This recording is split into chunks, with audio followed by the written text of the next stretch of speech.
Cafe Cultura is an organization, 7 years old.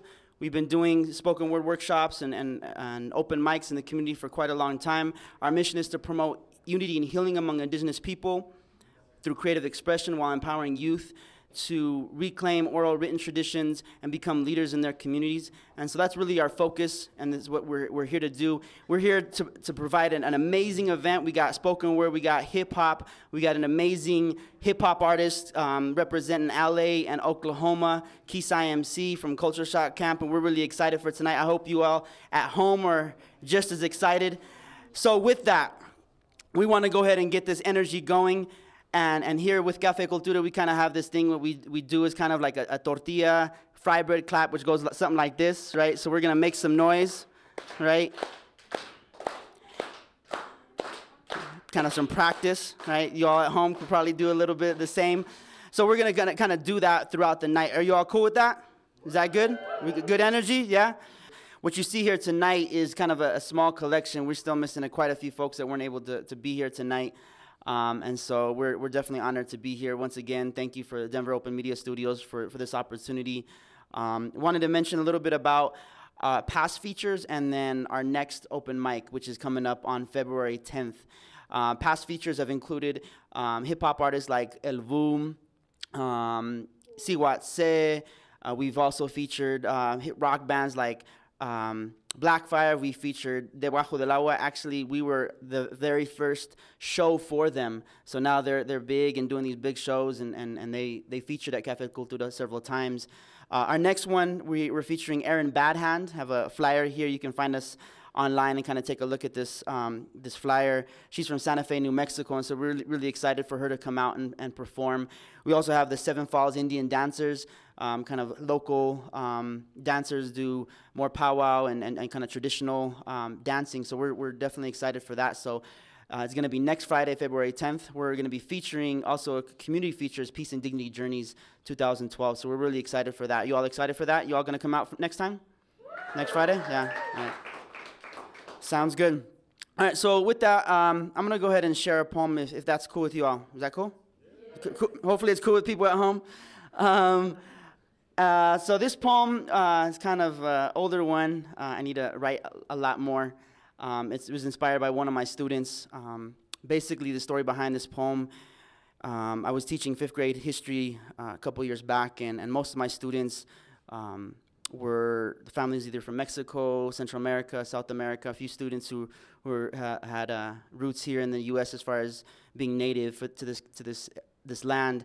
And we were talking about, where they were coming from, and so, since most of them were basically native, because most, people even south of the border, even though they say that, the illegal aliens, that kind of stuff, basically the same people, connected, to this land. And one of my students, for me telling that student, saying, you're indigenous, you're native, you're, Indian, she responded in this way, and so I responded with the poem. So here it goes. I don't want to be an Indian. Words heard from the mouth of a young girl in my 5th grade class linger in my mind for so long, you think they were her last. In fact, I would play our conversation over and over in my head, but instead of focusing on the words, I think about what was left unsaid, because what do you do when the person staring back at you in the mirror looks a lot like a character in the movie, a stereotype? At least that was my thinking when I saw her raised hand, and connecting 2 simple phrases I began to understand. Mister, I saw Apocalypto, but Mister, I don't want to be an Indian. See, the connection, like the message of the film, is clear, because lies told through certain eyes do nothing but justify genocide. In fact, the movie is unbiased as Fox News, as accurate and true as saying that Mel Gibson's description should include sober, responsible, and respectful. Yeah, and we supposed to believe this dude. He even said he made it up along the way. Seems like attacking our history is still considered perfectly okay. He simply took the history of European brutality and flipped the script, showed us doing some of the things as the colonizers on their little trip. But I have to admit that the acting in the movie was way above average, because they portrayed our ancestors as bloodthirsty and savage. In the Spanish, where they're seen as superior saviors, calmly carrying a cross of conquest to do the Maya a favor. And we see this anti-Indian sentiments in the way that the swift immigration raids remind us of the Wild West and John Wayne, because they had a nerve to call it Operation Wagon Train. And like those wagons that illegally crossed land that wasn't theirs, there's this air of innocence and of being fair, but you better believe that it was nothing nice. Having strange men come into your space with hearts as cold as ice. Immigration and customs enforcement meant removal and relocation. La Migra's message was sent, because see, in the eyes of America,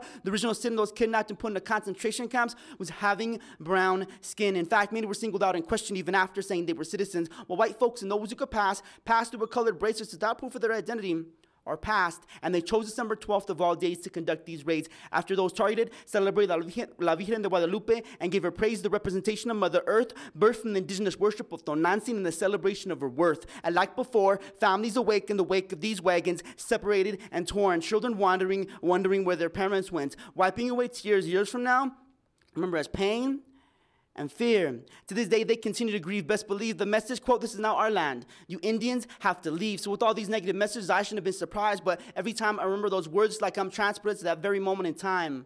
I don't want to be an Indian. As she tells me this, I look into her eyes and see those same exact ojos, same color, same size. This time, those of her ancestors, they watch the night sky, observing every movement of the universe while constructing poetic verse. I hear beautiful words of poetry and song from mouths that look a lot like hers. I see her face in theirs, stare in amazement, because nothing compares to the vast knowledge, mathematics, architecture, science, and astronomy as it becomes a part of everyday reality. I watch as they build the first pyramids in perfect alignment with the stars. Far from being ignorant, these structures representations of who they are. With this knowledge, she stands tall these days, far away from self-hatred. She's changed her ways, and like she now knows, there's no need for a government-issued card to show who Shna Familia are, because like her relatives on this land, she carries proof of Indian blood in the palm of her hand, and in the other, a message to make this nation understand, quote, "I don't need papeles, I don't need papers, because I'm not a legal alien, not even an immigrant. Why do you insist on looking to my skin color and facial features as if I exist as forever foreign and inferior? Just quit.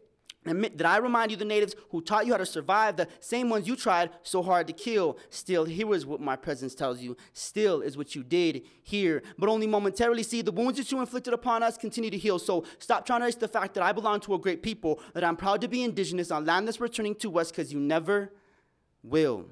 Thank you. Y'all enjoying yourself? Yeah. My understanding, there are 15 people watching online. More? 25 now. 25, that's impressive.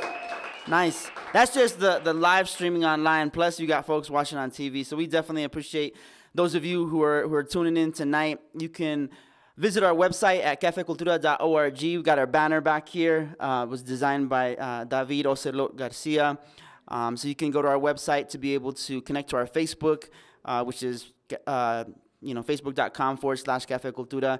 You can subscribe to our newsletter, basically giving some information about what we're doing in the community, whether it's workshops, it's performances, vending, that kind of work. So we definitely appreciate the support. Once again, the next one is February 10th, featuring Aaron Badhand coming in from Santa Fe, New Mexico, Seven Falls Indian dancers, as well as featuring the community organization Peace and Dignity Journeys 2012. So with that, we want to, give some love to the folks who have come up already, so we can kind of do our fry bread tortilla clap, because that's how you make both, right? Nice, nice, nice. So with that, I'm going to share one more poem, and then we're going to get into Keys IMC. Y'all ready for some Keys IMC? Some native hip hop representing LA and Oklahoma. So definitely excited for this brother to come up. So with that, I'm going to read a poem. This poem, I was asked to write it.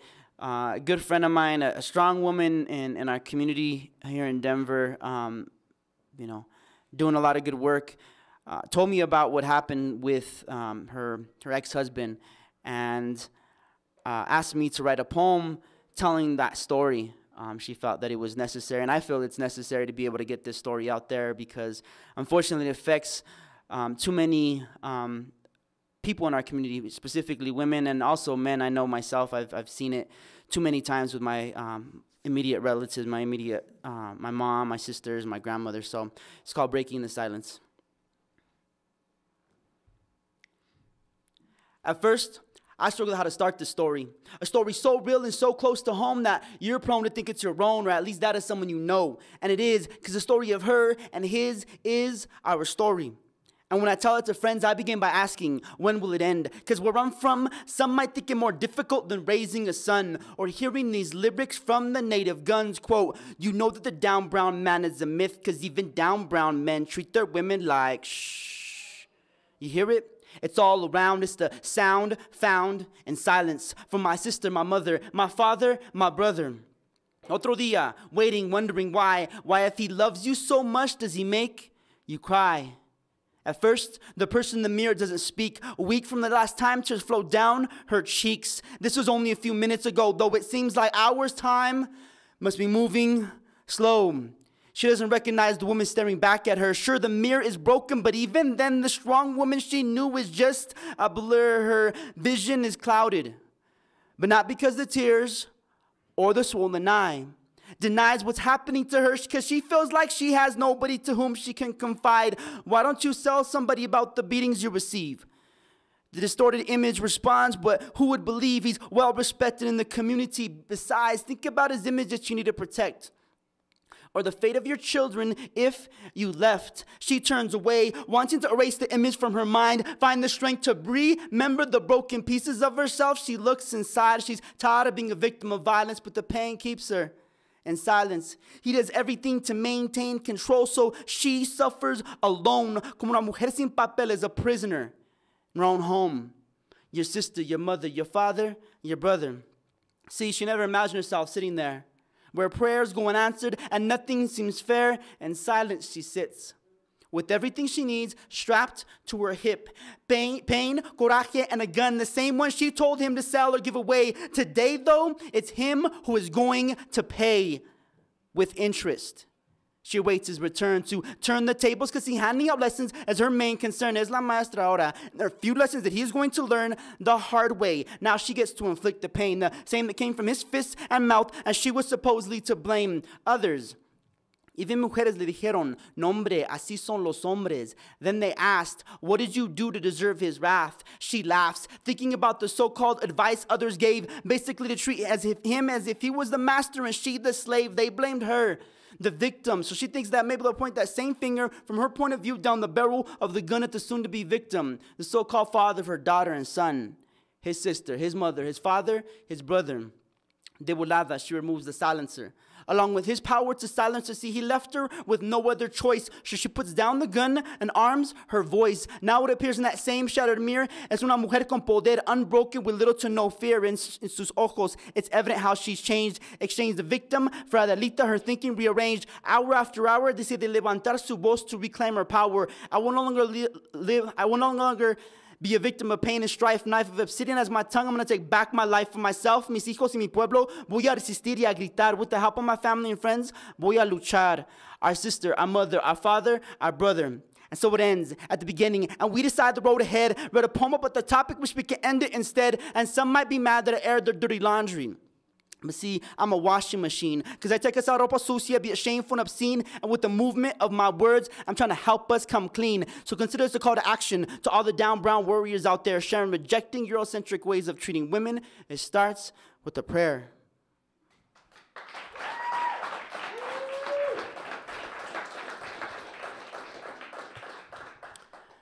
Thank you, thank you.